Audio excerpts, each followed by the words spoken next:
Jeep broken, fixed? Where's it at? Last year it was over 100 degrees every day. If it's that way, I'm crashing your condo. Yeah, it's just too hot. I'm a fat Montana boy. Unfortunately, the off-roaders are trying to clean it up, and we're being told we can't. Yeah, so I actually prefer it in the winter when there's a lot of snow on it. Why wouldn't you just replace the simple gasket while you're in there doing this, as opposed to having to open the engine twice? Actually loading the Jeep tonight to go camping for the weekend. So they changed it. It's the pause is no longer a pause. It's $5 a month. It's a 9-rated drill, and it's a gnarly one. Jeeps on 40s and 42s struggle with it. The problem with warranty work typically is that they do the bare minimum, right? Rev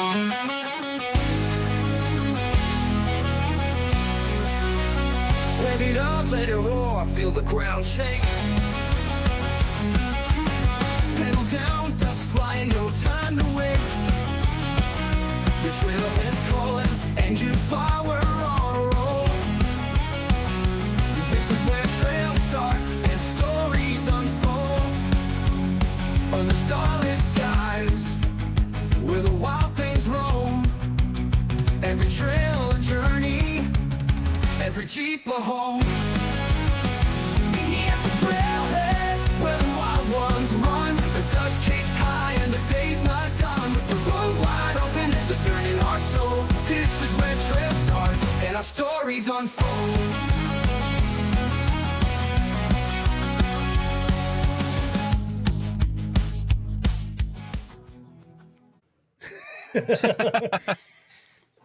It really pisses me off as a creator when I see the guys with like 150,000 views per thing, and it's just them sitting in their car talking to the camera with like their dome lighting, and like I got all this crap. I got LED strips, I got a TV, I got lights, I got computers, like all this stuff. This guy's doing more than I'm ever gonna that I can think of with an iPhone and the end of his 11 o'clock shift, and it irritates me a little bit. So I don't know.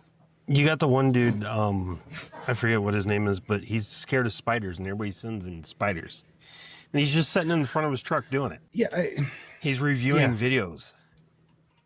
Yeah, well, I mean. Well, we're going to sit here tonight and review videos, so I don't really think we can throw stones in that house. Well, that works.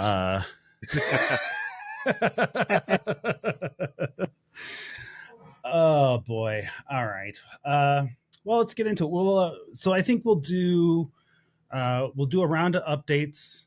We can take a really quick break at some point, and then we'll do some fail videos, and maybe do a headline or two before we take that break. Okay. Let me see here. Because Jeep did have a recall. There's a recall? It's not a terrible one either. It's they're recalling about 80,000 4XEs because their TPMS warning lights can fail to illuminate when the pressure drops because of some sort of an antenna problem. Yeah, I heard about that one. It's just like they're saying a dealer software update, but we know none of these things go. But I don't know. Maybe not. Let's see. What else do I? Well, I'm still waiting for that Dream Gladiator to come out. The what? Oh yeah, we kind of talked about that. Are you gonna get it? Well, it depends on the price range, but I'm hoping they come up with a 5.7 Hemi because I'm obviously going to spend $100,000 for a 6-liter 6.2. But I think if they came out with a 5.7 and keep the price reasonable, I'll be in. Yeah. Is that okay? Because I think Brian answered this question from his perspective. Like, how do you feel about getting a factory V8 versus like America's Most Wanted, swapping it out? Well, I mean, obviously, if I had the money, I'd love to have an America's Most Wanted and have the Hellcat motor and the whole bit with 1-ton axles. But reality is, if you could buy a 5.7 Gladiator right off the showroom floor with factory warranty, and then do the same lift and maybe do a little bit lower gears and things like that. Especially if they do not come with the full-time transfer case of the Hemi Wrangler, I'm probably going to be a buyer. That's probably what you're going to run into is they're scared to put that kind of power in a Jeep without all-wheel drive. Yeah, which is crazy, because the 5.7 is not huge horsepower, and they're doing Hellcat swaps with that 4-to-1 transfer case, and they're holding up, better than the all-wheel drive transfer case is. Yeah, it comes down to their corporate level. It's the corporate thing at that point. Oh yeah. I did find out something interesting this weekend because I was on a run. I'm going to judge you one for how interesting you said this, how actually interesting this is. Okay, so I'm. You know how I told you I have the CV joint issue on the front axle, right? Yeah. So I found out that there's only 2 packages other than the Mojave that actually do it. It's the 392, and then there's a snow package that does it as well. Hi. She's waving. She can't hear us. No, you're, but so like the Mojave has the 392 frame, the 392 axles. The only thing it doesn't have is the motor, and that it has the automatic 4-wheel drive. So I can still do 2-wheel drive, but I can do auto 4, manual 4, and then 4 low. All right.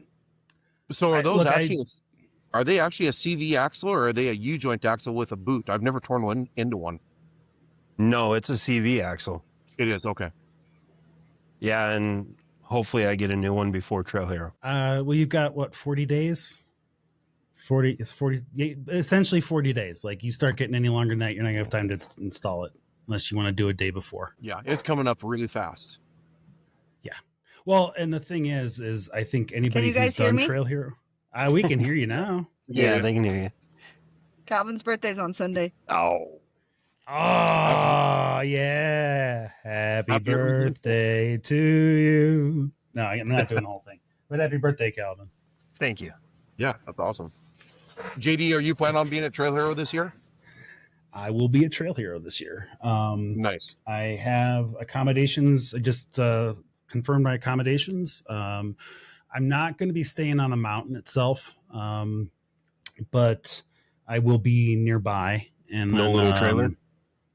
No little trailer. I'm staying in an actual home.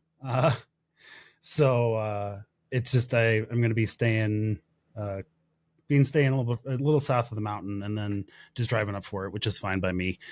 But yeah, I will be there for the whole thing. The only question I've got right now is exactly what we're going to be doing there yet.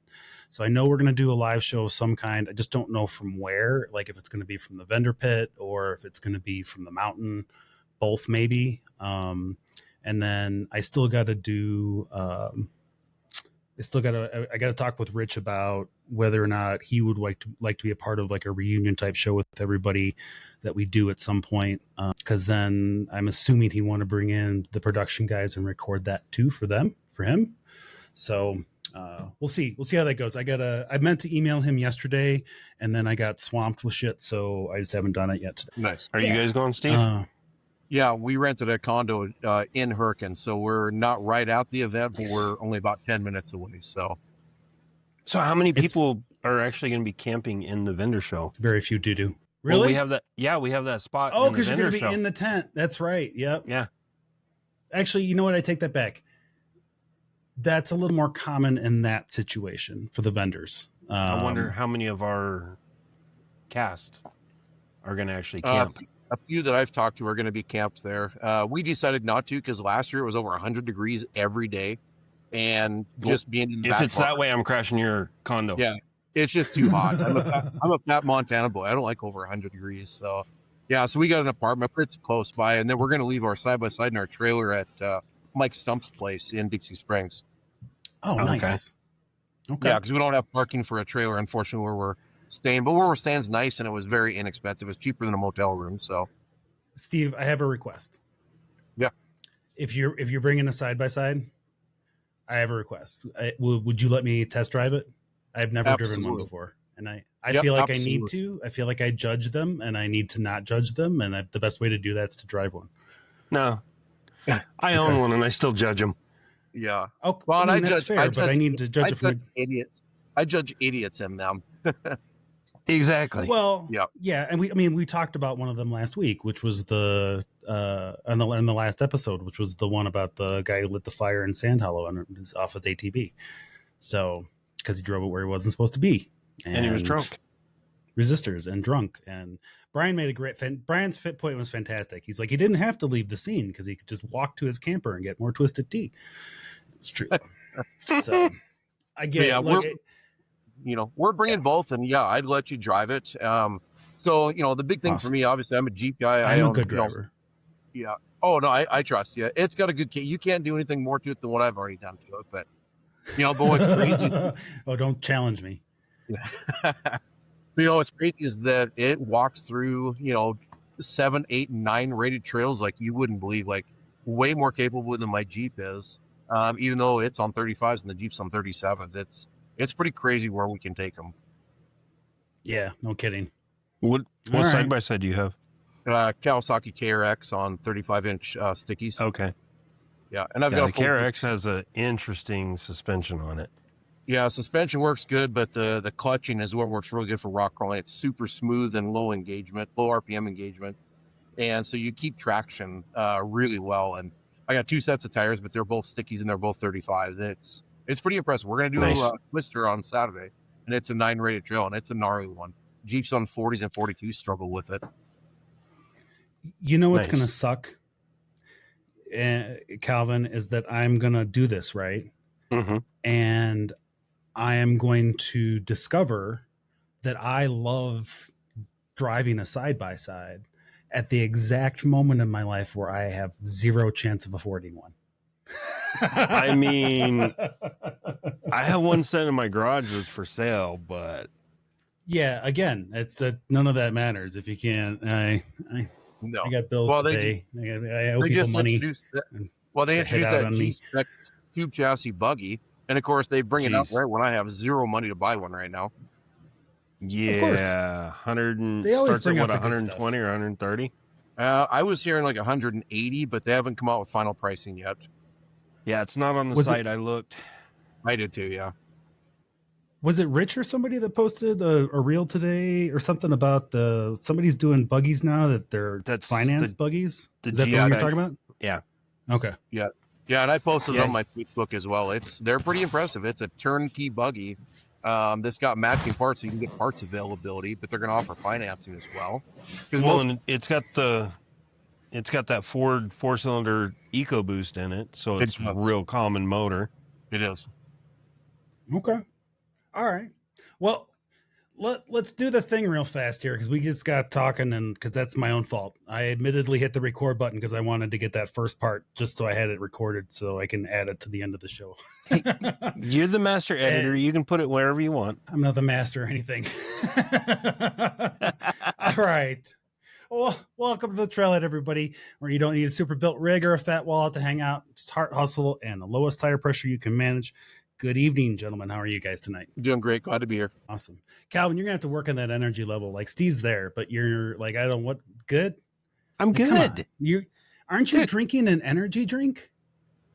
No, I finished it. Then you should be energized.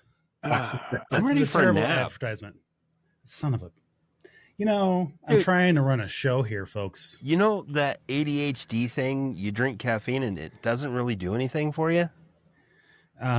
Everybody, my entire life, people have wondered how I can drink coffee right up until bedtime and why I just go straight to sleep. And I'm just like, well, it's because if I try to take caffeine out of my diet, I die. What'd you say, Steve? Yeah. Yeah, same. I'm an addict. I can't drink it like late at night, but every morning I gotta have my coffee. Oh yeah.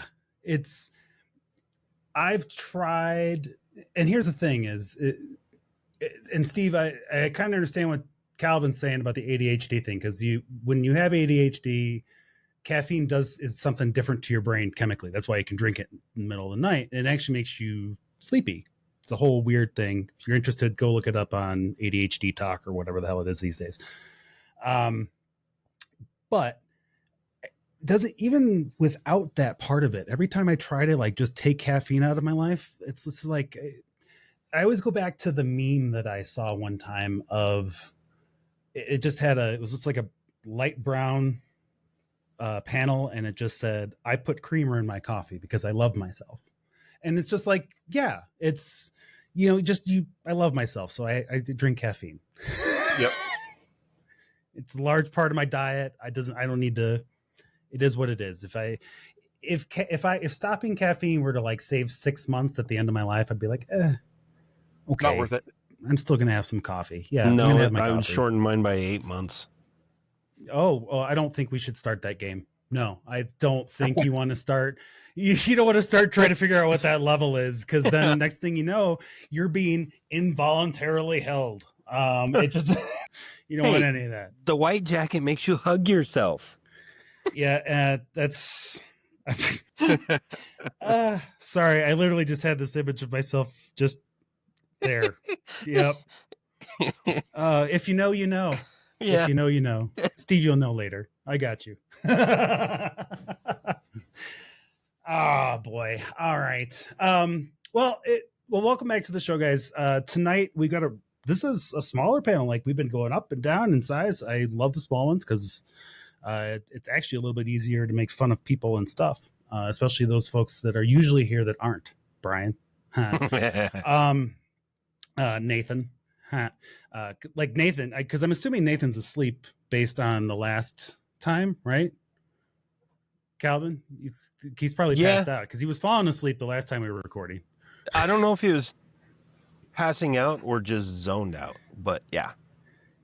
Well, I don't want to say zoned out for sake of people listening to the show. Like, he was participating in it, and yet he wasn't here for it. Like, help me, man. Yeah, he was here, but like everything went over his head. We all, well, you know like what? we were laughing pretty hard, and he's like, okay, he might have just been tired. Maybe we were overtired and just giddy. Could be. We were probably drunk. What'd you say, Steve?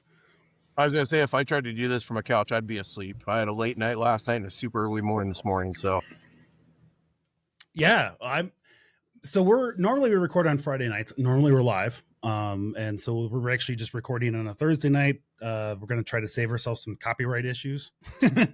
And also just to kind of like make it a little bit easier for some folks that usually don't get to come in on on a weeknight. So, we're not drinking here on the show on a Thursday night. It is not at all a school night, kids. Yep. Mm-hmm. That's a great koozie, Steve. Where'd you get that at? Yeah. A good friend of mine hooked me up. That's fantastic. That good friend of yours will have more at them at Trail Hero this year. So, did he give you that when he was trying to reduce weight to get out of the sand? Oh, jeez. No, he was throwing them underneath his tires for sure. Really, though? Like, for real, though? Both of you. All right, you know what? Hey, I wasn't going to bring it up. No, it's okay. Because here's the funny part. Keenan left a message. And I was so uninterested after he posted what he posted on that Facebook post that I completely forgot to load up his voicemail for tonight's show. So, Keenan, if you're listening, your voicemail is going to be on the next show because I don't feel like hustling in the background to put it together today. I got a text after you launched that show. It was I'm sure. Yeah. He's giddy. He's giddy. Yeah. I want to, the only good part is, and Keenan, this is the part that you got to remember, my man, gonna be a Trail Hero. So you're gonna have to see me face to face, and we're not gonna be on the BLM grounds anymore. I'm just saying. Oh, I'm just kidding. But yeah, no, we'll have to play it next time because I literally forgot about it until just this moment that he left that voicemail message. And we have one from Nathan actually, and I didn't load that one up because I thought he was going to be here tonight, but he is not. So not a big deal. I can't show it to you behind me, but I do have a swag pack of crap to give away that I've taken some pictures of. I'm going to post this stuff on social media. What do I have here behind me? Since the last time we spoke, I've gone through, there's about 10 shirts in there from like 6 or 7 different companies. There are some auxiliary lights. There's the 8-gang switch panel. There is a winch line weight. There's some more aux and underneath lights and spotlights. Like I keep finding stuff, and it's a fire sale, folks. It's got to go. I want this out of here by Christmas. So leave us a review on Apple Podcasts and send me a message. I'll add your name to the pot when we get to 30, or I run out of time to store this crap. I will give this away. And who knows if it ends up being after Trail Hero, that might be a lot of really cool stuff in that. So leave us a review, get in on it. Don't miss out on it. Let's see here. What else we got to do? And this is, I'm glad that this is the panel we have tonight, because can you guys tell me the date? What's the date? Because I was going to try to look it up real fast because I You mean October 8th? October 8th. There it is. Yeah. So 4 days after the end of Trail Hero, the first episode of Trail Hero Expeditions is going to air. And what is that on? Speed Sport 1 and Amazon Prime and Pluto, and I don't remember the others. I believe YouTube as well. Yeah. Oh, they can put it on YouTube too? Yeah. I believe so, yes. I mean, why not? YouTube TV. Yeah. It's YouTube That works. TV. My wife is not looking forward to it, even in a little bit. She is so nervous about it. Dude. Why? She'll be fine. She's like, everybody's gonna, judge what I wore and all that stuff. It's like, nobody's gonna care. Nope. She's a little bit nervous, but I'm excited and she's nervous, so it equals out.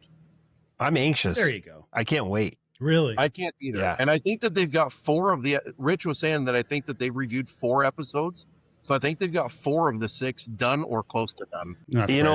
I wish we could have a cast Zoom preview. So like the cast could sit down and get to watch the episodes before they air.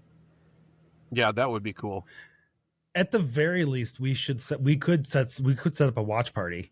We could do it online, and I could stream it from someplace, and we could all just watch it together. So that'd be fun. That'd be fun too. Now that said, here's the fun part about that, right? Like I'm not a reality TV junkie, but I have watched enough reality TV in my life to know kind of the other formats that stuff comes out in. And there's a whole litany of things that we could do afterwards, right? Like we could do individual episodes where we all sit around and talk about an individual episode and just dissect it from front to back. We just sit around in the bottom corner like Mr. Science Theater 3000 and comment about everything, including the editing. Hey, I remember that spot. I remember that spot. That is not how that happened. And then we can pause it and then we can talk about what really happened. And like, there's a whole host of things that we could do. I think one of the fun things to do though would be like a Zoom watch party of each episode, and where people can just kind of chime in and people can kind of see our reactions to that kind of stuff. Cause like you guys have a different level of anxiety about this. Cause like I'm not in the show, right? Like if you catch me on the show, everybody, it's going to be stuck in the sand in the background. You know what? Most likely, I mean, they might just throw that in there because of the amount that we've been talking about it. You were literally right behind the exit. Yeah, I know. We had to drive around you to get out. Shut up, Calvin. Here's the thing. No. Yeah. So you might see that. You probably see the Jeep more than me then. Let's put it that way. Or the trailer. Or the trailer. You'll probably see the trailer because that thing stuck out like it's the sorest of thumbs. Look, again, it was a cool setup. It's a cool setup. Taxa Outdoors. It's a really cool trailer under different circumstances. Under different circumstances, I would 100% use that trailer with a Jeep with something that could actually tow it on the highway. But more importantly, just under different circumstances, it was a production and we were running from place to place to place. I should have done some things differently. We're going to do those things differently next year. Kind of already talked about that stuff with Rich. So I'm kind of excited about next year's stuff. So we'll see how that goes. But for you guys, like I said, if you were to see me in the show, it's going to be happenstance. So it's a different level of anxiety, right? Like you guys, you are part of the cast, you're part of the show, you're part of, the competition pieces of things. So at some level I'm guessing you're all concerned about, Katie's obviously concerned about how she's going to get portrayed. Yes. I think she'll be fine. I think I she's think going to so, be too. portrayed as the person who makes amazing food. Yeah, I was gonna say think it's gonna be the fun. apron. That's about it. Oh, I love the apron. Yeah. No, people are gonna love her, and I think she's nervous, but I'm not nervous at all. I'm excited about it. But yeah, she's been nervous even before it happened. So Let me ask you this question while I got you both here, then, because this is now we're now off on a tangent here, folks. Which is, honestly, if you've been listening to our show for any length of time, you know this is how we do this here. So do you guys? What was I going to ask the question? I totally lost my train of thought. Something to do with the show because we were both there. Yep. Nope. I lost it. That's okay. it'll come back to you. It probably will. That's okay. It'll come back to me at the end of the show after I've stopped the recording. Anyway, so what I was saying about the show, or excuse me, what I was saying about the anxiety stuff, it's different for you guys because you guys are part of the show itself. You're interested about how you're being portrayed, and I really think the same reason that I had you guys come in and do your individual episodes to kind of like really break it down, to break you guys down as individuals, because I think those snippets of each of you guys is going to be it's going to be flattering, both because it's for the purposes of the show, and I don't think they're out there to try to make you guys look bad. This is not like The Bachelor. They're not trying to look for those moments where they can get the gotchas and stuff like that. It's just, I don't feel like that was the production that we were a part of. So yeah, so I think she'll be fine. I think she's gonna come out looking awesome and smelling like a rose compared to some of us. So it's good. I think it's going to be good for everybody, and I'm just excited about it. I'm excited that there's a release date. This October 8th is kind of fun because that's what a few days after Trail Hero ends. It gives us a chance to go there and kind of hype it up before the actual event, before it actually drops, and then get more people out there to check it out. And the amount of places that it's being released, I think initially they were looking at one or two individual like channels of those that we kind of talked about, but a broader release means more eyes on it. I know that firsthand from this show. Like the more places I put it, the more people see it. So I think it's going to be out there. I think it's going to be a thing, and I'm excited to see what they put together. I think it'd be cool if they could like broadcast one or part of an episode as like a teaser at Trail Hero on the stage. They probably will. That would be awesome. Yeah. Yeah. I would not be surprised if there's a 15-minute sizzler. Yeah, that would be awesome. Yeah. Yeah, I think they will. And Rich, if you're listening, which I know he isn't because he's too busy because we're 40 days away from Trail Hero. Yeah, he's out on the trail. Yeah, he does not care at all about, like, he'll come on the show to talk about it right now, but he'll be like, I got to go now. And if I talk to him like in middle of November after Hump and Bump, he'll be like totally chill and relaxed. It's amazing. It's a 180-degree difference. I had a question for him today. I texted him and I got like instant response. I'm like, he must have had his phone in his hand. Oh yeah, he's trying. Well, that's all he's got. It's all he's doing right now. He's got his mapping. phone in his hand. Just answering. Yeah, he's mapping. He's answering text messages like that. This is crunch time, man. Like he's got a big one this year with the change of venue and everything else going on. Like it's a big deal. And because you have not been, Calvin, Steve, you have been. No. Yeah, this will be our 5th or 6th year. Okay, you guys have been before. Okay, so yeah, like I think Steve, after being there a few times, this is a big event to kind of pick up and move from the beach and put it into a new location. I think it's going to make a lot of people more happy than they have been in the past. I think the vendors as a whole are going to be happier because it's going to be just a better experience for everybody. By far. Yeah, because the vendors before were having struggles. There was no shade anywhere for one. Yeah. And everything, unless you were right on the main tarmac, everything's sand. So there was people stuck all the time and they were having to pull them out, and just created a lot more stress and anxiety for people that were just trying to be there to be vendors. So I think the change is going to be a really good change. Yeah, it's going to be good. It's going to be good. And it's going to be good all the way around. I think it'll be real interesting to see what happens in a law enforcement perspective too. And that's a reminder, while you all are not listening to me about it, when you go to Trail Hero this year, whether you're driving a Jeep or an ATV or whatever it is you're driving, make sure you're driving legal. If you're on the road, turn off your whips. If you've got a brake light out, my hand's up, I've got a brake light out. Get it fixed before you head out there, because they're going to give you a ticket, and then you're going to go and complain online that you got a ticket for something you shouldn't have been doing. So just be smart, folks. Just be smart. But yeah, I'm ready. I'm ready for the Trail Hero stuff, man. I'm, what's funny is I'm one of those people who doesn't, like, I know it's coming. So you kind of prepare for stuff a little bit. You kind of get things lined up as best you can. And then in this particular instance, it's one of those ones where all of a sudden I'm like, oh, dude, we're like 40 days away from Trail Hero. Like, I need to get my stuff together because I have purposely not been thinking about it because I wanted to like the excitement about it gets to be too much a little bit, I think. So we'll see. Should be fun. The only thing we've been doing is planning the time off. Trying to talk Jennifer's boss into giving her more days. Is there somebody we need to call? Would that help? No. Like, they can make some phone calls on her behalf. Dude, we even tried to do remote work and everything, and they're like, nope. So we're going to make it like Wednesday night, Thursday morning. Okay. So that sucks. Yeah. But at least you get in there for some of it. We're going to get there. We'll be there for most of the concert stuff.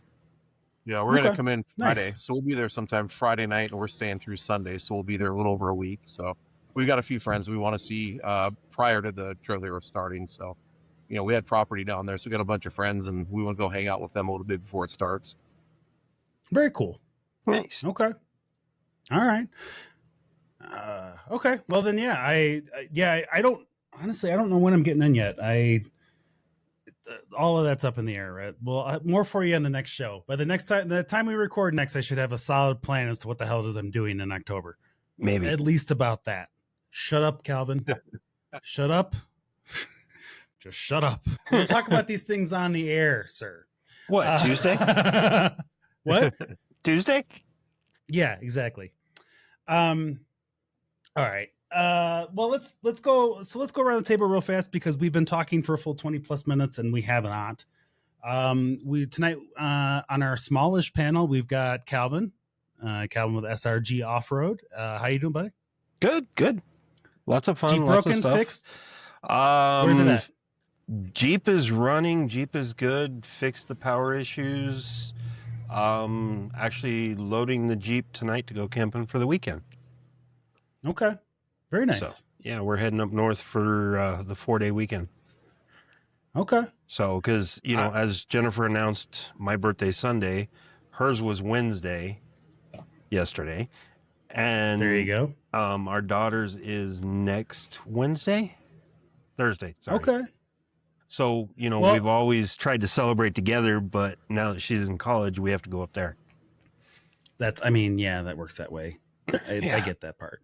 I will say this, the part about your birthday was actually in the part that wasn't going to be part of the main show, but now you're welcome. Happy birthday, Calvin. Thanks. Our Facebook gave it away. I know it would have popped up anyway, and then I would have felt like an ass if I hadn't said anything. So thank her for that. Thank you for letting us know. I appreciate that. Well, good, man. I'm glad everything's working. I'm glad you're functional at the moment. Do you have anything that you're doing your Jeep before you head to Trail Hero? I mean, imagine if you're not doing that long of a stay, then you're not going to really trying to upgrade anything. I've got a couple things I'm working on. I'm trying to add a slide out kitchen, move into that. And I'm trying to swap out my box that stores all our kitchen stuff to 2 separate boxes. Instead of staying in there permanently, they're going to be like on slides, so they slide out the wings that open on the rack. Okay. So trying to get fancy. Nice. Okay. Well, you just want to show off there then. That's why. I get it. Dude, yeah. Trust me. That truck is like Legos, man. Yeah, I know, but I hate to tell you this. I hate to tell you both of you this, and I don't know what Steve's experience with this is, but once you kind of get into the circuit where you have to show your Jeep once in a while, and not even like regularly, right? Like you're not even like a regular like RPM steering or whatever person that just has to show your Jeep at these events or whatever else. Just that once in a while. You end up doing projects like that right before you go. And then you're doing it until 2:00 in the morning, the day before you leave, because you're not done with it, but you want to show it off. And then you get there and then you don't get a chance to show it off. And then you're all mad because you spent all that time. It's like that steering right there on the Jeep. Right Yeah. there. That was Yeah. done the day we left for Trail Hero X. Yeah. Yeah. So well, and here's your opportunity to really show it off, right? As your background. It's behind my head. And your and where we go. See, we've just made the point for everybody. Well, thank you very much, Calvin. I appreciate you. Yeah. All right. Well, and Steve, man, welcome back, man. It's been a minute. How you doing? Thank you. Yeah, it's good to be back. Yeah. Is your other half going to join us again, or is she she's sworn us off and she's done? No, not at all. She's actually at the grocery store Okay. right now. She just texted me. She's getting our last supplies because we are also leaving in the morning to go camping for 4 days. We're going to do some fairly hard off-road trails. We're doing some 6 and 7 rated trails up to high alpine lakes. And I have a feeling that we're going to be up there all by ourselves, even on Labor Day weekend. Yeah, I think we'll see some Jeeps and some side-by-sides during the day on the way up and out. But at night, I don't think there'll be anybody up there because it takes a decent rig to be able to get up to these spots. Okay. I'm not going to ask you where right now because I know you don't want to give that away until you actually go. But I will ask you after you get back to share the pictures and stuff because it's one of those things where I love the high altitude stuff, right? I finally got up to Argentina this last weekend. And it was everything that I could have hoped it would be, except for the lightning that struck a mile away. Although that was pretty awesome, if I'm being honest. It's also the sign for you to get down the mountain when that happens, folks. It's time to get below the timberline. But that's my bread and butter. So that's fantastic, man. And that's where you get away from the heat too. You do, yeah. And luckily, it's not super hot. It's supposed to be in the low to mid 70s the next 3 days. So 50s at night. So it's going to be absolutely perfect. There you go. That's awesome. That's awesome. I'm jealous of both of you for going camping. I'm on call this weekend, so that's for me, dude. But Starlink. All right. So that actually came up in a discussion today, because not only can I write that off as, not that it really matters, because my numbers never reach the deductible thing, but theoretically I could write it off for both personal and work, business purpose, all of the things I could write it off for. So that may actually happen before Trail Hero, because I may need it for Trail Hero. It might be a situation. And then on the flip side too, then that was the other piece of it. Then I wouldn't have to worry about whether or not, if I was on call, I have Starlink. I could just go out and good. It'll handle doing the show, because we had to do one show off of it. Oh, Carrie's done the show from his. A couple people have done the show from their Starlink. So it's 100% capable. I should have jumped on the sales that were running on the Mini about 2 months ago or a month and a half ago. I'll have to see if they're still going on, but man, they were the sale on the old version, which is fine for what I need, because you can. And I know you're looking it up right now, Calvin. Thank you very much. You're right. I am. They was running for, the old ones were running for half off or something like that. But I just did see something else where they're charging a maintenance fee even if you pause it, so it's still $5 a month or something like that. But it's not a big deal. They changed it. It's the pause is no longer a pause. It's $5 a month, unlimited data on a reduced speed. Oh, so okay. you basically get 3G speed, which is fine, especially for $5 a month. Well, here's the thing. So my dash that's all my dash would need to do its regular thing that I don't want to pay for a cellular subscription on. So, that's interesting. Okay. What's the hardware cost? Are they, it depends on what size you want. If you want a mini, they're back up to 480. If you want a standard, it's the flat standard one. It's 174 at Best Buy. I haven't even looked at the house one though. That's the house one. You can use it with mobile. I mean, yeah, you could. And I mean, 100. I could do 179 though. I know a guy who knows how to wire the power supply to make it run.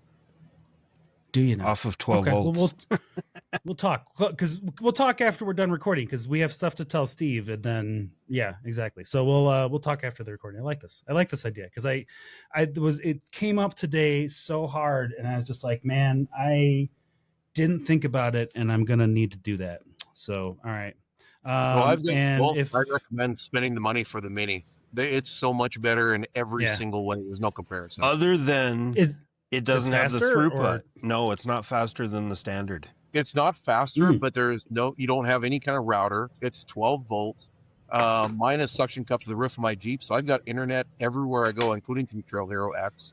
And I wrote mine because being a real estate, I have to have internet, so I never go anywhere without it. And I pop it off the roof of the Jeep, and I can pop it onto my Dodge Diesel, my tow rig, or I can pop it off and stick it to the roof of my side-by-side, and it plugs into just a cigarette lighter. It's pretty amazing. Nice. You'll actually, if you run 24 to 48 volts on it instead of the 12 volt out of the cigarette lighter, you'll get better speed. You do, yes, absolutely. Yeah. Yeah, I did that for ease because I have cords in all three of my rigs. I just pop off the suction cups, stick it to the roof, and plug in the other cord, and I'm on my way. Yeah, I've got mine ran through an 24 volt inverter, so I'm using the original cable, so I didn't void any warranties. Nice. I mean, honestly, so the residential level one, like, so the thing about it, and who was it? I think it was Carrie. Carrie has his mounted under his fiberglass roof. Yeah, the Mini can too. Yep, and the sunroof. And in that case, and that's the thing though, like Steve, like if that's the case, then I don't really care how big it is because I can just throw it under my fiberglass and it's not going to make a difference because that space is already dead for me anyway.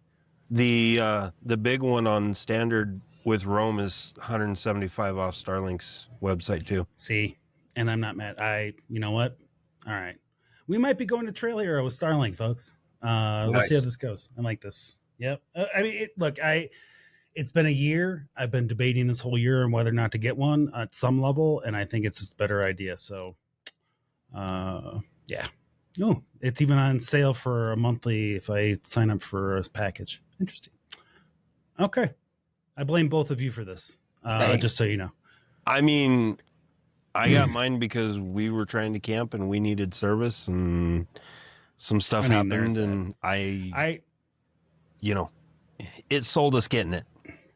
Yep. Here's the thing is I love my Garmin. Is it my Garmin? The hell did I have? No, I have the oh my Spot good X. Lord, I can't remember the SpotX, the two-way messenger from SpotX.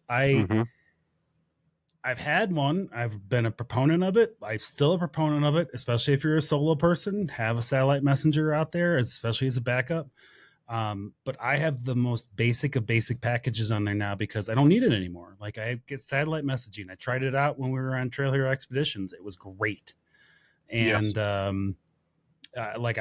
you know what? It's if I add that plus a Starlink package, then I don't need to worry about having any kind of I have multiple paths to get emergency help. Yep. Well, we just did a 5-day trip in Idaho. We had 3 days of no service. And I actually wrote up a real estate offer on one of the nights at camp with no cell service and got the deal approved. So it was worth it. But we had cell service the whole time, which for me, I do a lot of mapping for trails and I won't mention anybody. But, having that, having the Starlink, I can always download maps. I can upload pictures. I mean, it makes it a much quicker because I can do it on the run instead of having to wait until I get into service. Yeah, exactly. No, you're the same way. For those of you, I don't want to pussyfoot around it. Steve does a lot of work for Onyx. That's awesome. Oh, you're cool, man. You could talk about it. You know what? That's a step too far, bro. What's up? Like, why? Like, why? I got it because they gave it to me. Oh, you bastard. We do different stuff. It's just for different groups. So Trails Offroad and Onyx, it's the same goal is to get more people out there and get them out there informed. So it's absolutely, you can always mention them. I'm 100% fine with it.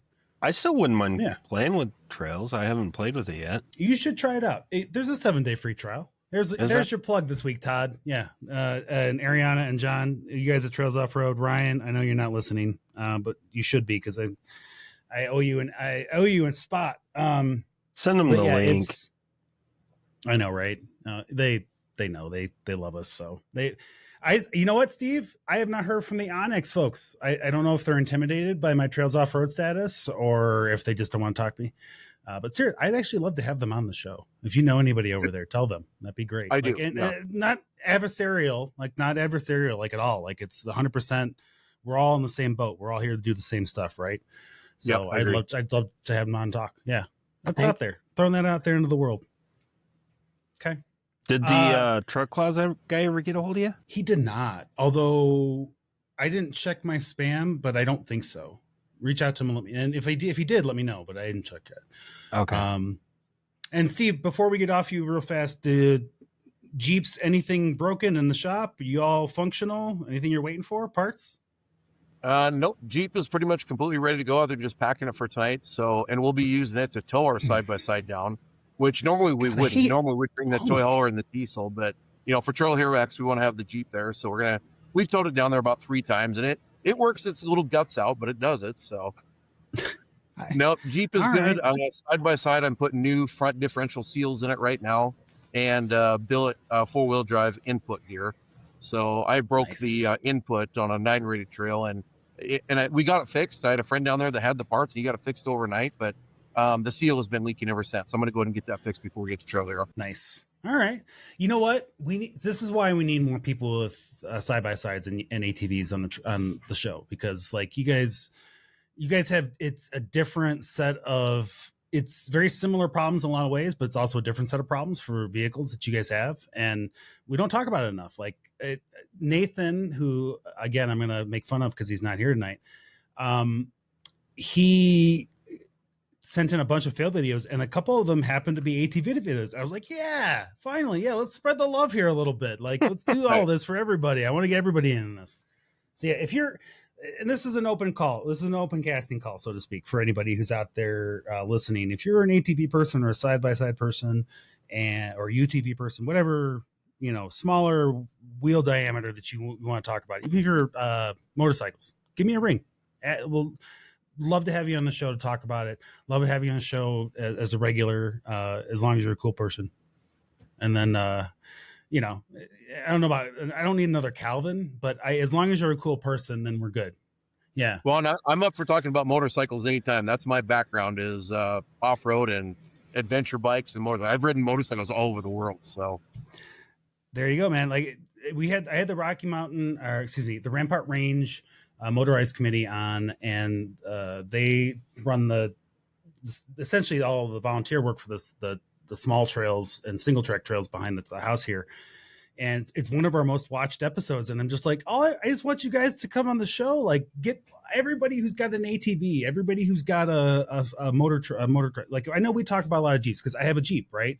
It's what I talk about. It's what I have. Steve, you've got Jeeps and side by side, so you talk about both. Calvin, and motorcycle. Calvin just talks about his Jeep. I haven't heard him really talk about his side by side. You got that motorcycle right there. Oh, there you go. I haven't ridden one in a long time.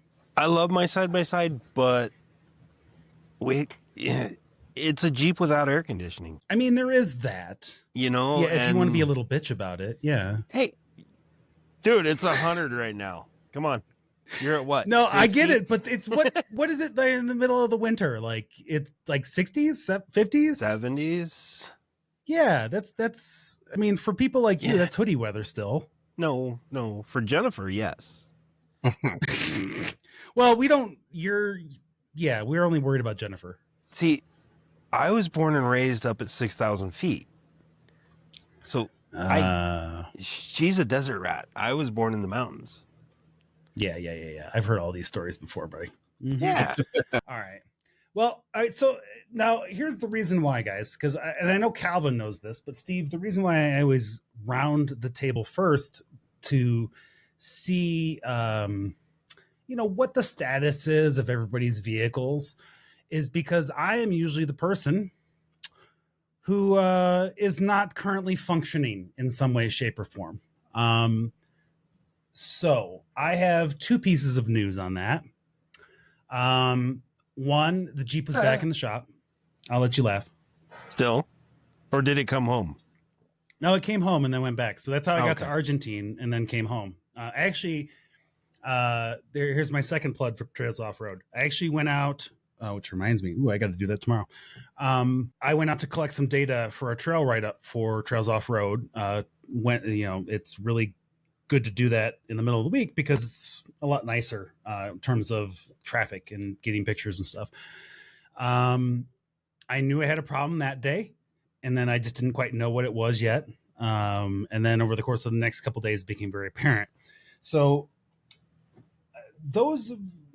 hang on a moment here.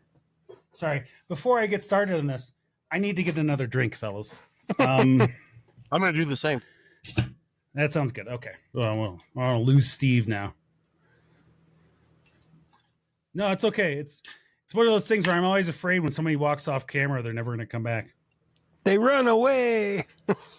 I mean, here's the thing: is I wouldn't put up with me, Dude, I keep coming back. You really keep don't. inviting me. I do. Look, we are both victims here.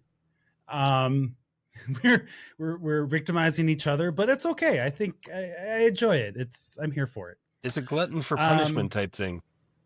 It is. It really is. It's, you know what?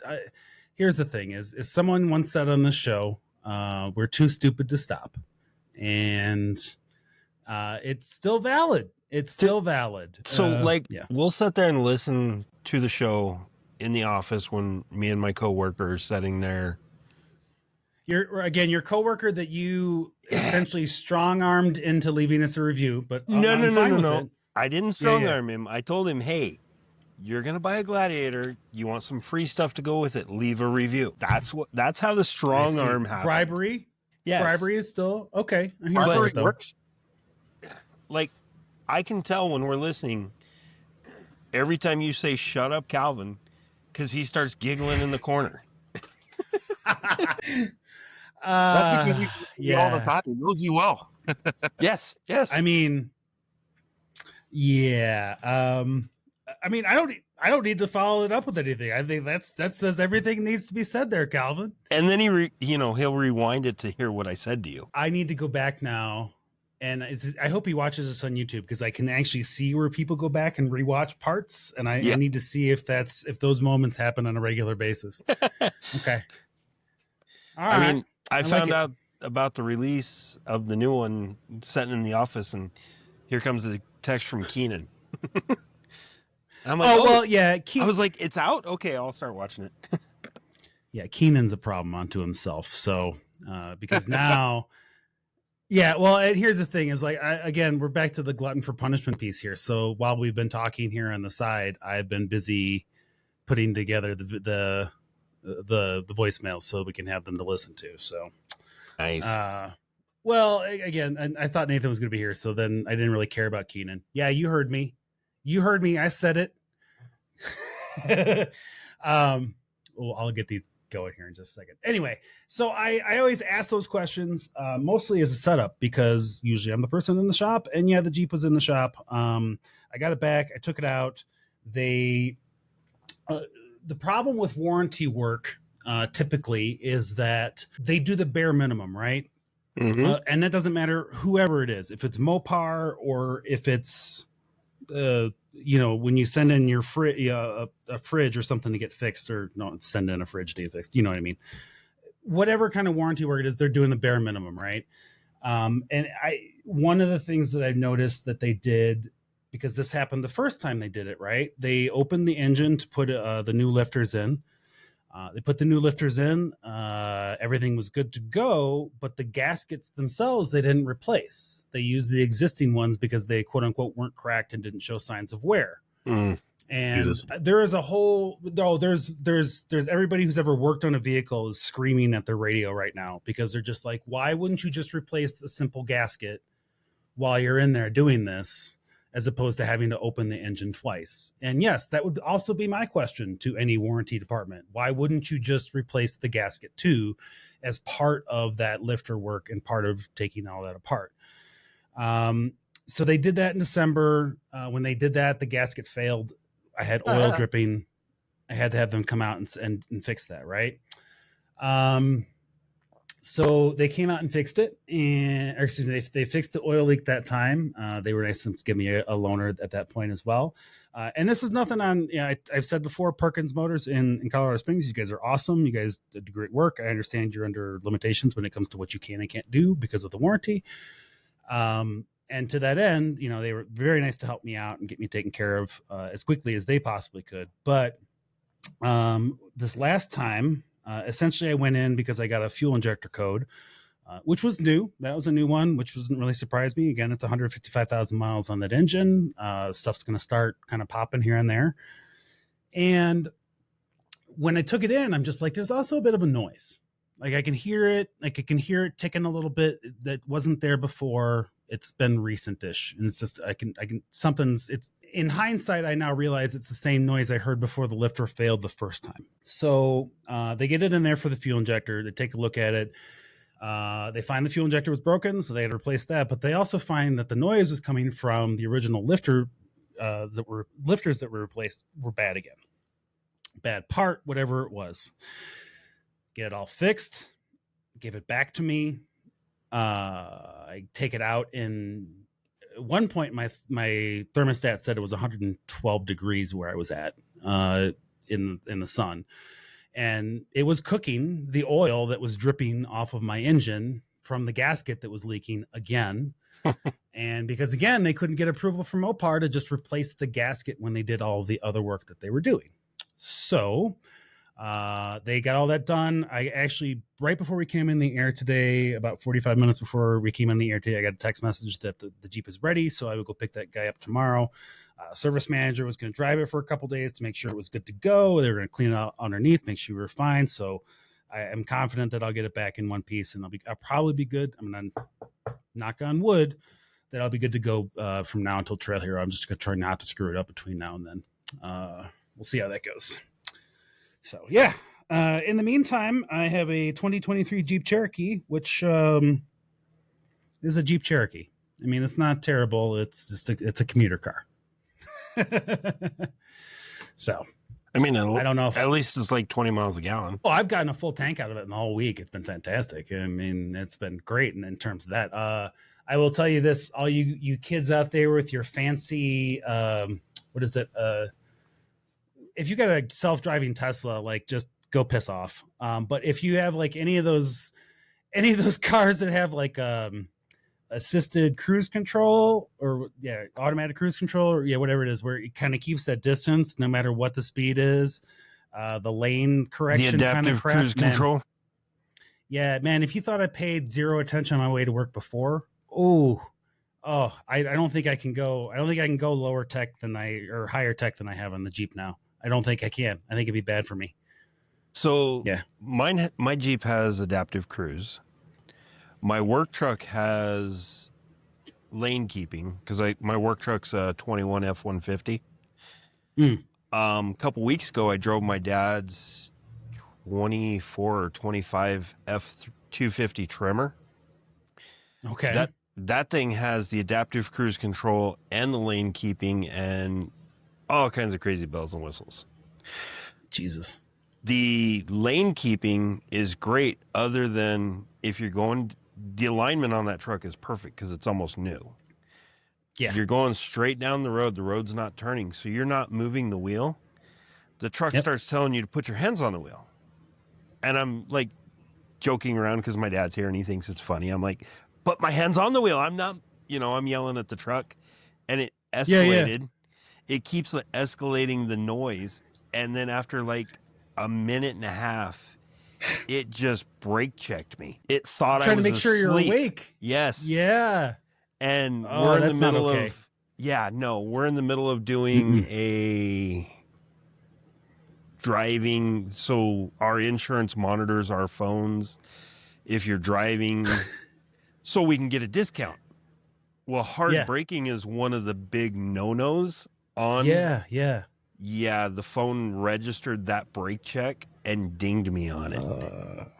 Yeah. So, side note, I don't recommend that to anybody. No. What'd you say, Steve? Okay, you just walked in to see if she wanted to come over and say hi. Okay. That's okay. I understand if she doesn't. We're not worthy.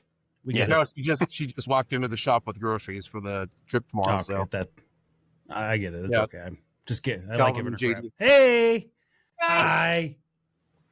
how are you? Can she hear us? Yep, Okay. yeah, she can hear you. How you doing? Good. How are you? Doing all right. We hear you're nervous about the show. Yeah. Jennifer said hi too You'll be in the fine. background. Hey, Jennifer. Katie, I think you'll be fine.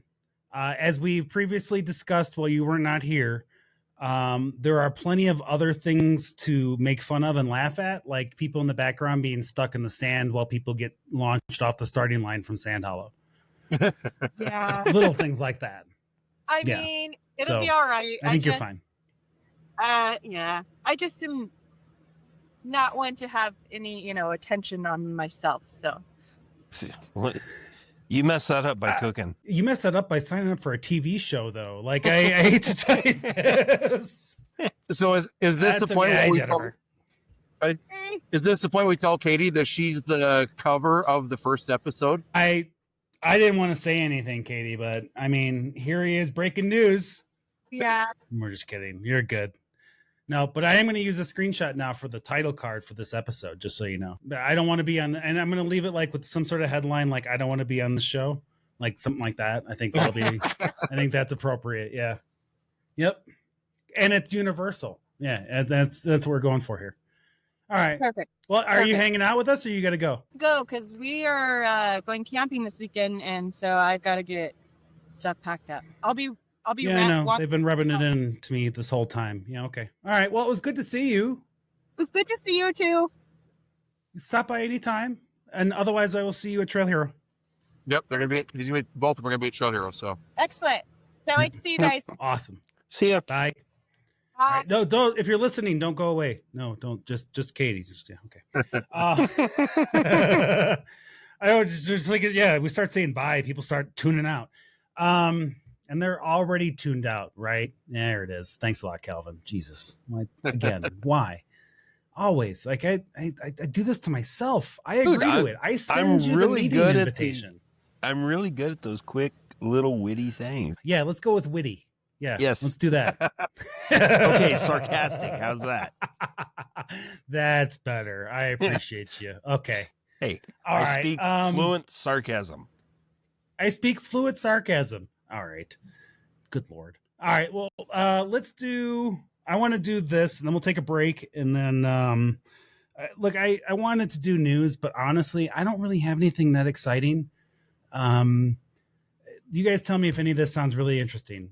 California Supreme Court upholds the OHV use at the Oceano Dunes.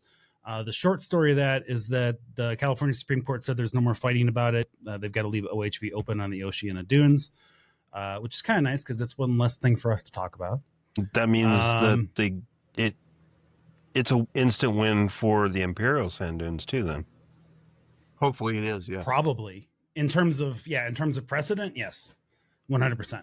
And I mean, this one's been one that they've been going at for a while, right? Like this has been a back and forth for a hot minute, and I don't think they can go higher than this because it's a state thing. I think it's all state level. I don't think they can go I don't think this can be appealed to a different court.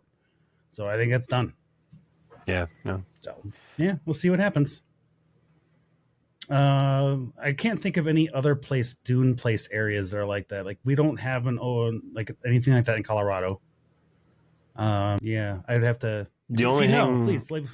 Arizona's done is to get your OHV tags here. Now you have to take a class before they'll let you renew your tags. You know what? I'm here for that though, and I'm here for that for full size too.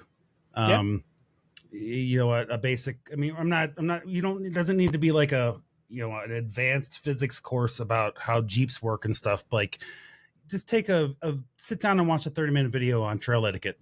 Yeah, I think that's more what it is trail etiquette. Yeah. And then I've heard at the end that they say, pick up after yourself, but unfortunately there's not a lot of doing that. You can only get, with any of those kinds of instructional videos and any kind of those things like that, you're going to get like 60% retention and then maybe 50 or 40% like actual action. So all you gotta do is keep hitting it.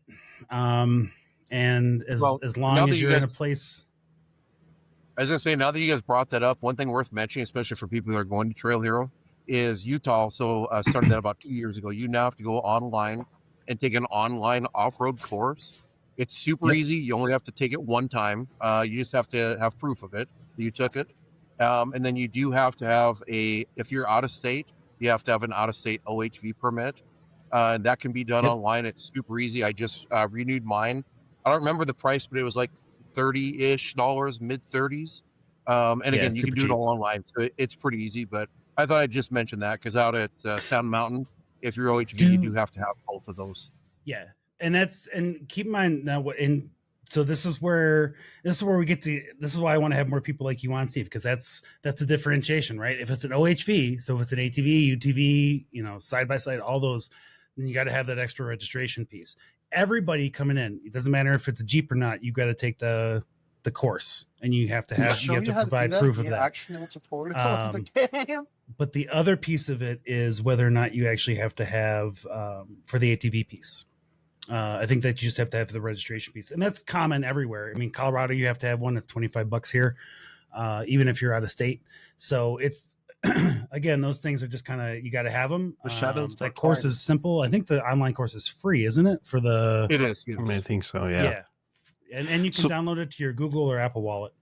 So like Arizona, their OHV stuff, most side-by-sides are registered both as a motorcycle and OHV, because the way the BLM and the state land work is some of the roads only require OHV, but to get to those roads you have to have motorcycle or be fully street legal.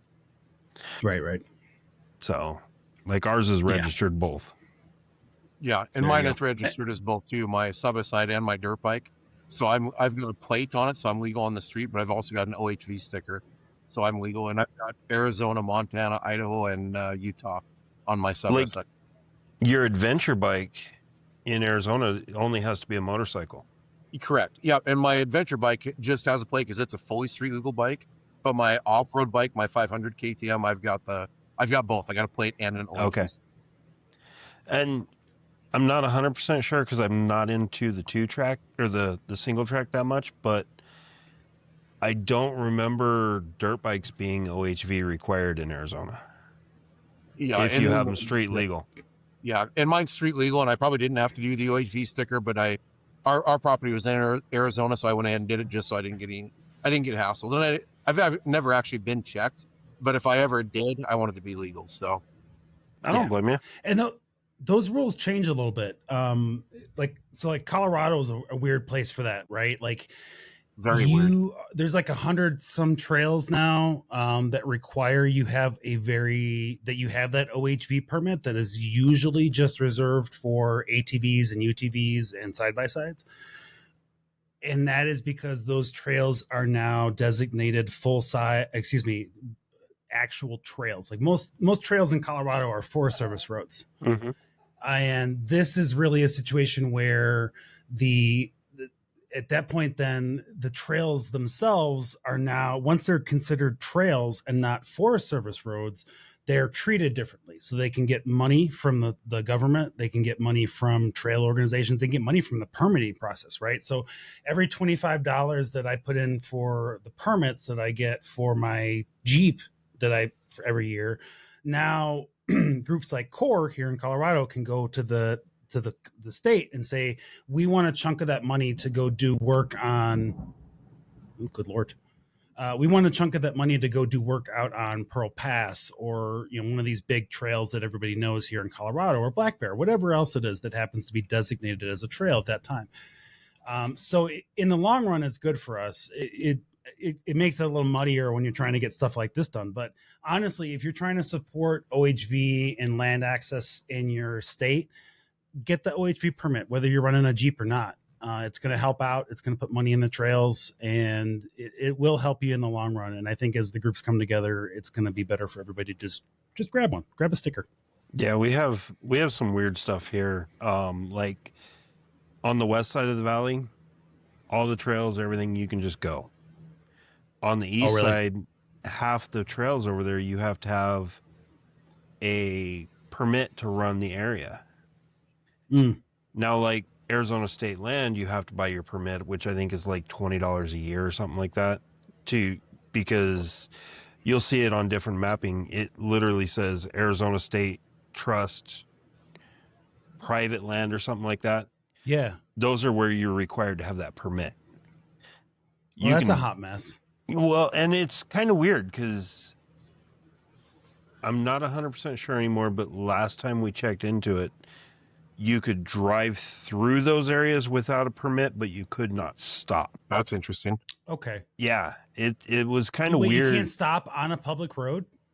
No, they're trails.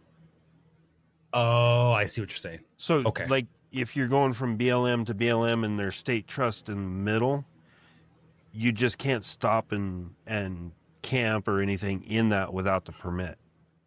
Okay, like so I can stop and like get out and take a picture or two. Like it's not like militant. Okay. Yeah. No, as long as I you just don't, can't like camp there and like you set can't up like a camp, permanent you can't, residence. like, yeah. Okay. I don't know, it's not like they're going to sit there and time you, but basically don't linger in that area if you don't have the permit. Yep. Well, in Colorado, they'll come for you eventually. I've always found Colorado interesting. So I'm a Gene Pass. Used to be if you had an off-highway vehicle, first of all, you cannot make a side-by-side or ATV or off-highway motorcycle street legal in Colorado. But for years, you could drive them on county roads. So I'm a Gene Pass. You used to be able to stop, unload at the bottom of the pass, and ride your off-highway vehicle all the way over the top of Imogene down to Telluride. Right at town, there was a sign that said no off-highway vehicles past this point. But now they've changed that. When you go over the top of Imogene, you drop down Camp Bird Mine, I think it is. Am I right on that? So at Camp Bird, where the sign is at. So you cannot drop down into Telluride anymore. And the hard part with that is you can't make loops. So you can't go up Imogene and then drop down to Telluride and go over to Ophir and go back up on Ophir and make a loop out of it. So it makes it pretty difficult to drop highway vehicles in Colorado. Here's the thing. It's the same. I feel the same way about the San Juans. And come at me. If you guys want to come at me, please. 719-408-0132. Please. Let's come my second playthrough and they have more health. The San Juans are overrated. Moab is overrated. And they know it. And part of the reason they know it is because it's overrun to a certain degree. And the overrunning has created this backlash.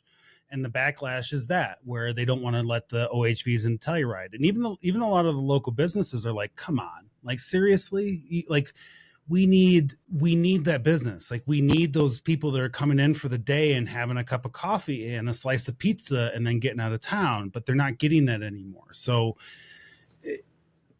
and the problem is that, you can repeal those at some point and you can try to say, okay, we'll let them back into town, but the damage is done. Like, here's the thing. There's plenty of places. I'm telling you guys, I finally got up on Argentine this year.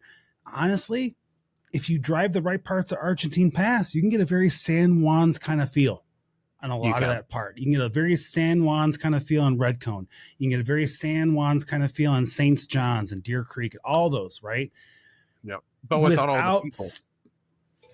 Exactly. And without the red tape, right? Mm-hmm. And that's the other piece too, is and that's the part about Moab and the San Juans is like, you guys, I understand that there's frustration around the noise. I understand that there's frustration around from a search and rescue standpoint for like rollovers and things like that on some of these really high profile situations. But it's one of those things that with the good comes the bad, right? If you want all of that revenue that comes with all the tourism that comes with it, you got to take the increased traffic with the increased chance that someone's going to roll their Jeep into that ravine. And it's just going to happen, right? It's you got to take that with the bad. And I mean, we have that problem here in Colorado, and even here in Colorado, like locally in that same area that Argentine is in, there's a trail called Saxon Mountain, and the sheriff, who's no longer the sheriff there, tried to close it up. And it's because he was complaining about rollovers. And it's just like, that's great, but you start closing that one. The next one you're going to close is Argentine. The next one you're going to close after that is going to be St. John's, and the rest one. And it just goes down the line. And we know what this pattern is. So we'll help you get it open. We'll fix it. We'll make sure that doesn't happen as much. But in the same breath, you're going to have to take it because that's part of the tourism that comes with this. That was a fun Zoom meeting back during COVID. Well, and they certainly like the money. They certainly like the tourism money coming in. They really do. Like, and here's the thing, Georgetown. Again, anybody who lives in the town of Georgetown, I know you're not listening, but if you are, 719-408-0132. There's a lot of traffic that comes through you for Guanella Pass itself, which is paved now, and that's a different problem. But the off-road trails there, the people that are doing the off-road trails, yeah, I can even this last weekend, the ATVs were a little bit aggressive at places, but they're bringing so much business to you that it's so much better for you to just turn around with some outreach and try to educate people rather than try to just ban it, right? And educate those people who are renting, educate those people who are just getting, like, everybody who buys a Jeep stupidest in the game ought to be going through a class. for his crowds. I said it. Like, you I should go through honestly class. thought about going through Jeep's experience until I saw the price tag. That's the thing. They should give that to you as part of the deal. Like, that should be, if they got together with, say, the Trail and Tread Lightly and all these other big groups and said, let's put this together as, hey, while everybody's waiting for their paperwork for their brand new Jeep, go watch this hour-long video about how you should behave out on the trail on your Jeep and how, like, what your impact has on the larger piece. I think that would be awesome for people. And the same thing for ATVs, right, Steve? So I agree with that. So I was a power sports dealer for 23 years, so I've got a lot of experience there. And with personal watercraft, we literally had to make people physically watch a video. We had to watch them do it. And we couldn't sell them the PWC until they had watched the video. And it was about safety. You know, it was about how powerful the jet was around bodily orifices and, you know, all of this stuff. Yeah, I can imagine that. Yeah. Oh, yeah, it's bad. But, you know, with a Jeep or even a side-by-side or ATV, I think that everybody should have to mandatory watch maybe some kind of Tread Lightly video or, you know, just picking up after yourself. I mean, I think it's a good idea. A 15-minute video can teach quite a bit. Again, regardless of how long the video is, you're looking at 60% retention, 40% action, right? 40%, I think all of us can agree that 40% better behavior on trails would be better than what we see today. Yep. So if we start there, then we can work towards 60 and then 80 and then everybody respecting the trails. And then it's way more common for people to be able to point people out without risking their lives, because people are packing these days on the trails saying don't litter and don't do this, you know, because they know better. You know that they know better because you know they went through the class.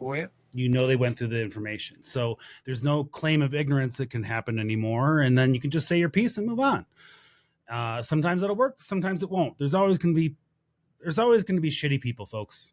I hate to say this, but there's always going to be shitty people, right? And it's just a matter of, for us, you know, I think the off-road community does a great job of self-policing. I think we just don't get enough credit for it. Yeah, I agree. Well, I wouldn't be against enforcement out on the trails. You know, if they had paid people from BLM or the Forest Service in a side-by-side or a Jeep or on a motorcycle, you know, and out there, and not out there to hassle people, but out there to teach people, you know, and show them what's right and what's wrong. Because anybody can go in and buy a machine or a Jeep or whatever and go out there and tear things up.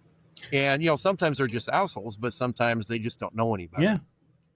So you guys both have, and I'm sorry, Calvin, go ahead real quick. Well, I was going to say, I just sent you a link this for like the Jeep Academy, which is a cool, like, I've watched the videos. I wanted to do it. Like I said, when we got the Jeep, I think it would be awesome to have part of this cost rolled into your Jeep, because they are not cheap events. But, you know, when you go through and you look at it, it's actually, you know, they take you out, they teach you how to drive your Jeep. They teach you etiquette on trails. You know, this is more than this is the Bronco off rodeo. Yeah. Yes. But I mean, dude, $500 to go out there for a day with a bunch of other people, roll that into the cost of the Jeep and give it to your Jeep owners and be like, look, you're already prepaid for this. Go ahead and register and go out there and learn. Exactly. I mean, and here's the thing. Again, Jeep, I know you're not listening, but if you were listening, I would tell you that this kind of stuff, like a $500 investment in each of your customers at a time where the image around Jeep is so tarnished as a whole, I think would be an amazing investment in not just the trail systems that you guys claim to love, but in the brand. Like you're trying to recover the brand, then put the education into the people who are buying it. And, say if you're living in Illinois and you're planning on going out here, we will give you this course for free if you just go to it. If you just go, like we won't pay, we're not asking you to pay for hotels and stuff like that, but pay for somebody to go and pay for somebody to show so they can just go to the event itself, and then they can have a good time and learn about their Jeep. I knew nothing about it when I bought my Jeep. That's how I ended up in a deep, frame deep in a snowbank with my TJ in Colorado in May and having to get pulled out by a bunch of guys who I shouldn't have had to have waited for, because if I'd known better, and like nobody told me. Well, not only that, but like, I don't know if Ford charges you, but if you buy a Raptor pickup or a Bronco or whatever, they've got a driving experience, and they probably do charge. So I don't know that for a fact, but they will actually take you to a track and they teach you how to actually drive aggressively. They show you how to use, your vehicle to its limits. And I think that's a pretty good deal, because don't think you have to pay for it. I don't think so No, either. I don't think you have to pay for it either. Yeah, I've got some friends. I think you just have to buy one. Yep. So funny story. I was actually in Georgetown when I was stopping by the lake in the middle of winter, because I was just going to see if I could do the ice racing thing there, which is a discussion for another show. But he had a Bronco and he was asking me about Trails Off-Road and a couple of other things. And it turned out that he had a Jeep that he had rented. Excuse me, he had a Jeep that he had rented, but he had bought a Bronco that he then sold during COVID, because of that whole crazy price thing that they had going on when they first came out with the Broncos. And he essentially had signed up for the off-rodeo in Moab, was on his way out there, even though he'd already sold the Bronco, because he had gotten the off-rodeo with his Bronco. So again, that's the other thing. We've talked about it on the show before. Bronco's been killing it in terms of that market share piece of things. And this is one of those things. Don't charge your customers for people to learn how to use the vehicle that you claim can do all this stuff, because I know what it can do, but that's a lot of trial and error. It is. So the Bronco off-rodeo starts at $795. So it is more. Okay. But all right. I don't know. That's the half day too, isn't it? Yeah, that's the half day. There may be. We'll have to check with Erica McConnell. I know Erica does work with, or actually does work for Bronco now, but she's been on the show here before. Slow Burn Off-Road. Hit me up. Let me know what the deal is with this. Otherwise, I'll bug you about it, because I'm curious now what the cost difference is here. Yeah. But yeah, because my understanding is that you can sign up for this as an independent thing, but if you buy a new Bronco, you get access to this course as a matter of your purchase. Yeah, I have to look at Ford. Not to be and I think that's a good idea, because they do it on a closed course. It's not out on a public street. People can air them out a little bit. They can slide them sideways. You're not hurting anybody. You're not putting anybody else in danger. Exactly. So the other question I had for you guys then, as we've completely gotten off topic, which is fine by me. I love this. Especially since you guys both have the side-by-side UTV things, right? Would you guys be in favor of like plating everything? And yes. And here's why. And okay, thank you. Because my reasoning is because I can go out, if I see a Jeep that's doing some shitty behavior, I can take a picture of it without confronting that person who might be packing, and report that person to the Forest Service. I can't do that with a side-by-side. Ours are all plated. ATV.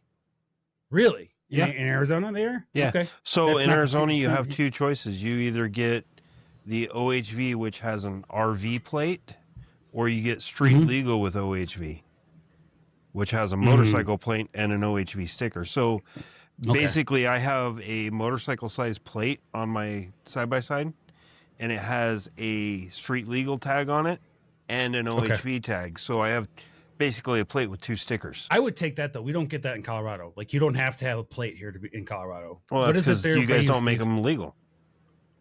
Yeah, well, that's a whole different problem. Yeah. Well, and Montana is a little bit different. So if you do off highway only, it's a sticker, which is great because the sticker is pretty visible. But the problem is the sticker is so small, you literally have to walk up to it to get a picture to be able to like turn somebody in. And if you do street legal, then you get the off-road sticker and you get the plate. You actually get 2 separate registrations. But I think plate is a good idea for the exact reason you're talking is if somebody's out there and they're doing things they shouldn't, you can get a picture of their plate and you can turn them in. Yeah. I mean, seriously, like I am not in favor of a nanny state. I am not, but I also want the ability to hold people accountable. And I feel like right now I don't have the ability to hold people accountable. Like I've talked about it before on the show. There's an area here called the Gulches, and I have not seen one person on an ATV there who wasn't drinking. And I don't mean that like in an abstract way. I mean that in a literal fashion, literal sense of the term. And that's location. It's proximity to Denver. It's popularity. Like I go plenty of places where that does not happen. But in this particular area, it's a regular thing. And I would love to be able to take a picture and go, here's the guy with a Coors Light driving his ATV. Do you not remember the sticker I showed you the last time we talked about these things? I think you did. Yes. Yeah. Well, and that's the hard part because I never thought I'd have a UTV. I was a dirt bike guy. UTVs were for old guys, and so I never thought I'd have one. You know, of course, here I am. I'm an old. I have one. How you feeling, old guy? Yeah. but I'm an off-road guy. I don't care if it's a dirt bike. I don't care if it's a dune buggy. Motorcycle UTV. But that's the hard part with being a UTV enthusiast is there's a lot of good people with UTVs, but there's also a lot of bad, with the loud stereos, the bright lights, coming around corners on Forest Service roads too fast in the wrong lane. And, and it just makes everybody else look bad. And it really pisses me off because we always pick up, not only our garbage, but everybody else's garbage. We're respectful to other users. It doesn't matter what's wrong. And, like I say, it gets frustrating because I know that there's a lot of hatred for UTV drivers, in certain parts of the country. Well, it's the few that destroy it for everybody because you have those few that are total assholes and they just stand out. Unfortunately, the nice people, the people who are courteous and everything else, nobody remembers them. Yeah, exactly. Oh, you're right.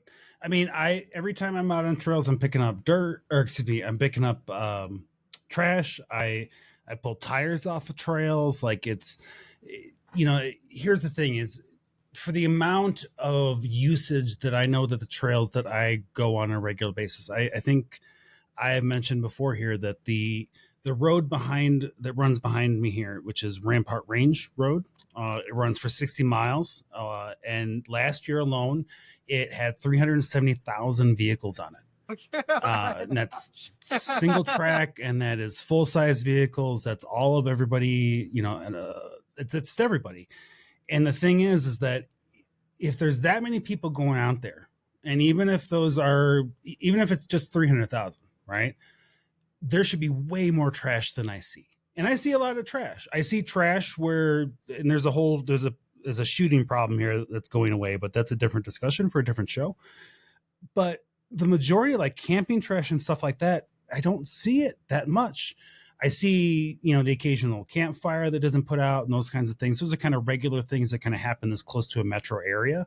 But in general, it's not that much trash. And I know it's because a lot of folks like myself who are picking it up. So, I think there's more of us doing that. We do have some trails, and one of the guys that was on the trail we went on last weekend, he checked into being able to bring a group out to clean up an area because we're worried about it being closed. And the land management literally told him, unless you're a contractor, you can't come out and do a wide-scale cleaning. You have to be an authorized contractor and paid to go clean it up. And it's like, how are we supposed to steward our land if we can't go clean it up? Yeah. Is that Arizona? Yeah. That was Arizona? Yeah. That's sad. Because I know, go ahead. we have an area out here, Table Mesa. It's become a huge trigger trash issue. Yep. People just go out and shoot. They leave all their garbage. They don't care. And unfortunately, the off-roaders are trying to clean it up, and we're being told we can't. Yeah. Actually, it was Mark. Mark Roy?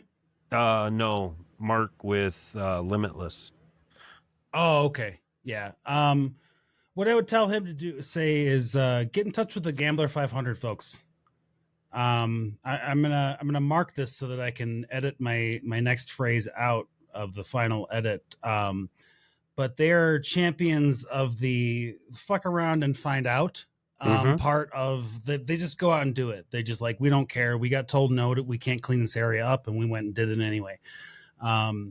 Yeah, have them reach out to them. The other thing is too is I think that once those things kind of start happening organically, regardless of whether or not the land manager wants it to happen, I think once they see it happening, they have a hard time going to, like, for lack of a better term, the press and saying, "Oh, well, we can't believe these people came out here and cleaned up this mess." Like, that's a ridiculous thing to say to a camera. So I think at some point you just got to do it. Yeah, exactly. Yeah, that'd be my. Yeah, I'd risk jail time over that kind of shit. Yeah. Yeah, and Rampart Range is beautiful. We've been through there a few times on motorcycles, and we've always really enjoyed it. There you go. You've been in my backyard. I even found a picture. That was Rampart Range. Ah, there you go. See? On a fully loaded 950 adventure bike, we were ripping single track. Dude, there's so much. There's 300 miles of that shit over there. Like, it's a lot. There's a lot of single track back there. There is. And the group that's responsible, they're awesome. Yep. Good. Yeah, we rode over Mosquito Pass and Pearl Pass and Schofield. We hit all of those within 3 days, and we rode. We did we used to do a lot of riding in Colorado. All right. Well, Rampart's the easy one out of all of those, if I'm being honest. That's just a dirt road. Pearl was challenging on a fully loaded bike with 3 days worth of camping gear and saddlebags and everything else. I could see that. Yeah.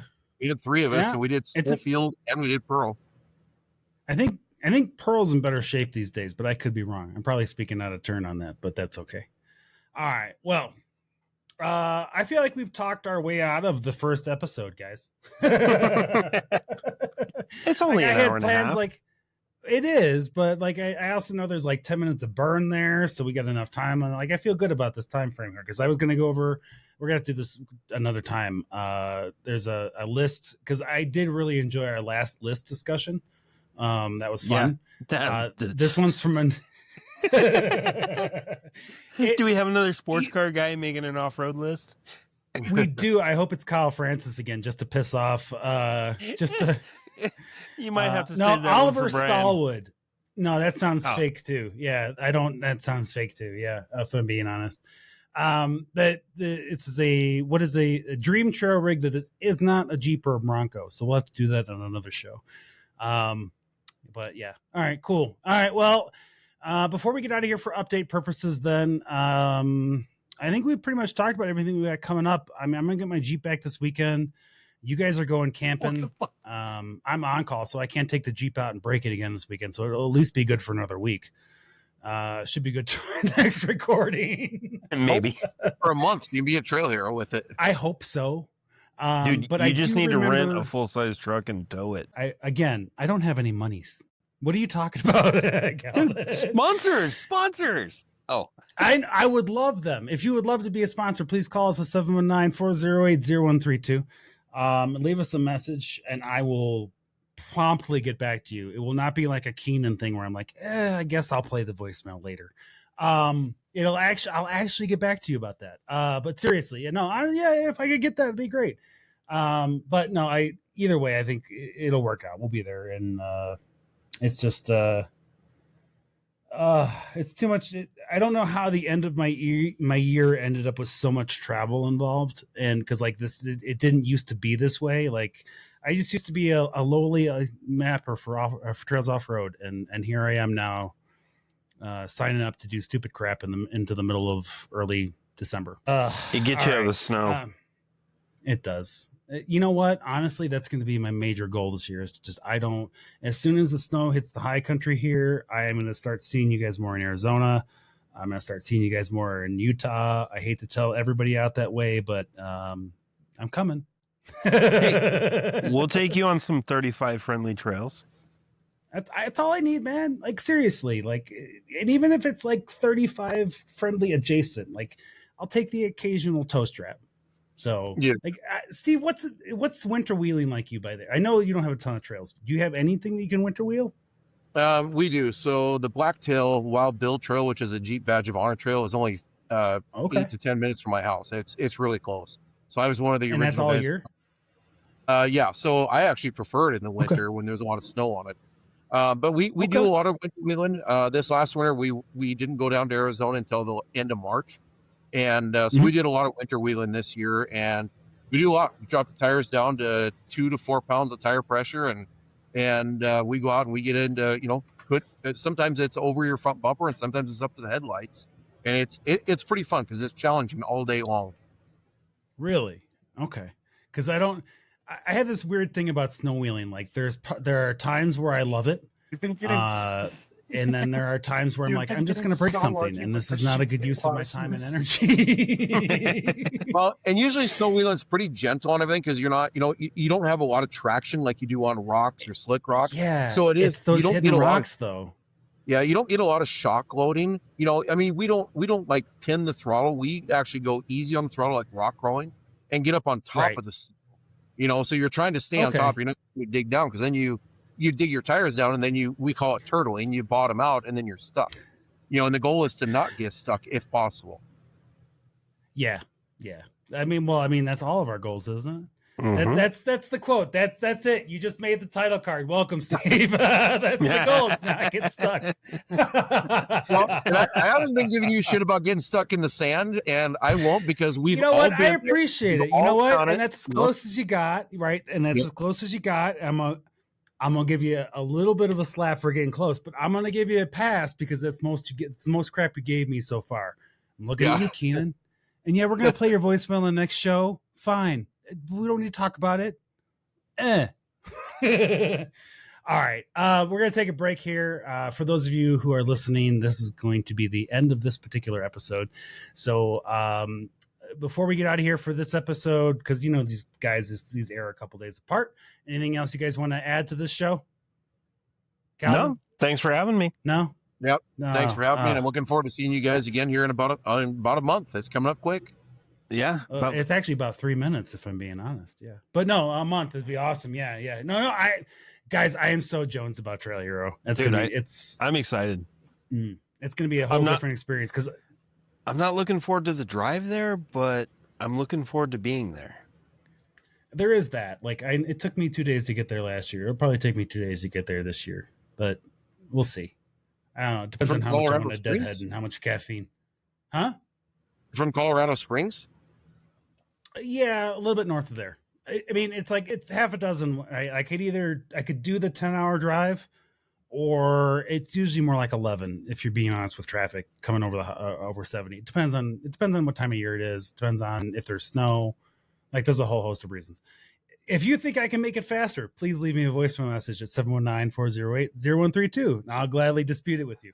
You need to put a sail on the Jeep. You know what? If I tow that damn trailer again, I'm going to have to put a sail on it. That's definite. Yeah. I'm going to have to do something to add some horsepower to it of some kind. All right. All right. Well, thank you guys so much for riding along with us on this episode and let us be a part of your off-road adventures safe travels on and off-road. As always, stay the trail. We'll see you guys next time at the trailhead. Have a good time, everybody. Have a good day. Have a good one.